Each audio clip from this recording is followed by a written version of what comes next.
కోటి చాకలి ఐలమ్మ మహిళా యూనివర్సిటీలో డిప్యూటీ సీఎం భట్టి విక్రమార్క పర్యటించారు. యూనివర్సిటీలోని శిథిలాల భవనాలను రెనోవేషన్ పనులను పరిశీలించారు. 540 కోట్లతో మహిళా యూనివర్సిటీని అభివృద్ధి చేస్తామని తెలిపారు.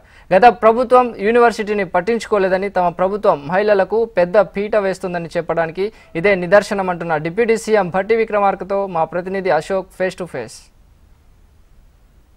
లో ఉన్నటువంటి చాకలి ఐలమ్మ మహిళా యూనివర్సిటీకి ప్రభుత్వం పెద్ద ఎత్తున నిధులు కేటాయిస్తుంది. దాదాపు 220 ఏళ్ల చరిత్ర కలిగినటువంటి ఈ భవనానికి మళ్లీ రెనోవేషన్ పేరుతో ప్రభుత్వం చర్యలు చేపట్టింది. దాదాపు 540 కోట్ల రూపాయలకు సంబంధించినటువంటి నిధులను మనం చూడొచ్చు. ఇంత విశాలమైనటువంటిది, దాదాపు బ్రిటిష్ రెసిడెన్సీగా ఒకప్పుడు పిలువైనటువంటిది మహిళా యూనివర్సిటీగా ఉంది. మనతో పాటు డిప్యూటీ సీఎం ఉన్నారు. సార్, దీనికి సంబంధించి ఎట్లా చూస్తారు సార్? ఈ నిధుల కేటాయింపు సంబంధించి చారిత్ర దాదాపు 220 సంవత్సరాల చరిత్ర ఉంది. ఇప్పుడే ఎందుకు చేయాలనిపించింది? దీనికి వీరనారి చాకలైలమ్మ పేరు ఎందుకు నామకరణం చేశారు? దీనికి వీరనారి చాకలైలమ్మ గారి పేరు ఈ సమాజానికి స్ఫూర్తి. దోపిడికి వ్యతిరేకంగా పోరాటం చేసే వాళ్ళందరికీ స్ఫూర్తి. అందుకోసమే వారి పేరుని యూనివర్సిటీకి పెట్టడం కాకుండా ఇక్కడ చదువుకునేటువంటి విద్యార్థులందరూ కూడా అంత పోరాట పట్టుమ కలిగి అంత శక్తివంతమైనటువంటి మహిళలుగా తయారు కావాలనేది ప్రభుత్వం యొక్క కోరిక. సో ఈ యూనివర్సిటీని చూసిన తర్వాత ఇక్కడ ఉన్నటువంటి కండిషన్స్, ఆ పాత పురాతన భవనాలు, వాటన్నింటినీ రెస్టోర్ చేసుకుని కొత్త బిల్డింగ్లు కూడా కట్టి అద్భుతంగా దీనికి అందించాలనేది ముఖ్యమంత్రి గారి రేవంత్ రెడ్డి గారి కోరిక. కేటాయించారు. ఇప్పుడు ఎంత విడుదలైంది ఇప్పటిదాకా? సార్, ఇమ్మీడియట్ గా వాళ్ళు ఈ ప్రాజెక్ట్ మొత్తానికి 540 crores కావాలని అడిగారు. వాటిని రిస్టోర్ చేయడానికి ఇంకొక 15.5 crores కావాలన్నారు.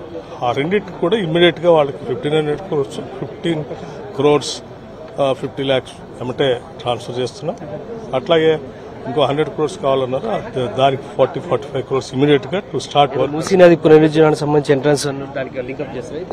మూసీ రిజర్వేషన్ చేసే కార్యక్రమం కూడా వెనక నుంచి మెయిన్ గేట్ ఉంది, అటు నుంచి వాడతాం. సో మనం చూడొచ్చు, ఇంత పెద్ద విశాలమైనటువంటి భవనం ఇది. 1800 సంవత్సరంలో నిర్మించినటువంటి బ్రిటిష్ రెసిడెన్సీ ఇది. నిజాం కాలంలో నిర్మించారు. సో అప్పటి నుంచి కూడా ఈ భవనాలకు సంబంధించి చాలా ప్రాముఖ్యత ఉంది. మనం చూసినటువంటి ఈ లొకేషన్ లో అనేక సినిమా షూటింగ్ లో కూడా చూసాం. సో దీన్ని రాష్ట్ర ప్రభుత్వం అత్యంత ప్రతిష్టాత్మకంగా సీఎం రేవంత్ రెడ్డి సలహాల సూచనలతో ఇవాళ భట్టి విక్రమార్క స్వయంగా యూనివర్సిటీకి వచ్చి ఈ భవనాలను సందర్శించారు. రినోవేషన్ ఇప్పుడు మనం చూస్తున్నటువంటిది కొంత రెనోవేషన్ చేశారు, మరిన్ని కూడా రెనోవేషన్ చేయాల్సింది. సో శిథిల భవనాలను కూడా రెనోవేషన్ చేసి అటు సైడ్ ఈ బిల్డింగ్ వెనక సైడ్ ఉన్నటువంటి దానికి ఖచ్చితంగా మూసీ నది పునరుజ్జీవనానికి సంబంధించిన అంశంపైన కూడా ఖచ్చితంగా డెవలప్మెంట్ యాక్టివిటీస్ లో తీసుకుంటామని చెప్పేసి డిప్యూటీ సీఎం భట్టి విక్రమార్క చెప్తున్నారు. మొత్తం ఈ భవనాలకు సంబంధించి మొత్తం కూడా ఆయన పరిశీలించారు. ఇక్కడ ప్రస్తుతం మహిళా విద్యను అభ్యసిస్తున్నారు.